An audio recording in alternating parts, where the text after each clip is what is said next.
বললেন, বাবা,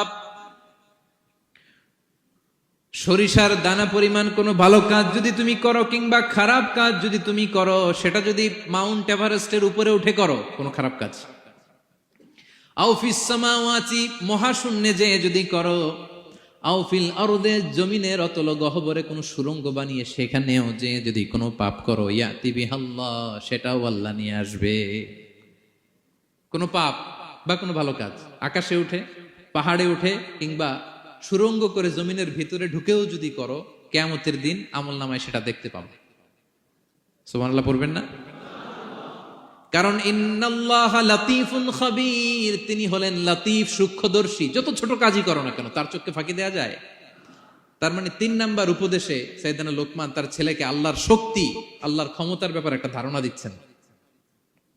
নিজের ছেলেকে তার রবকে চিনাইতে হবে।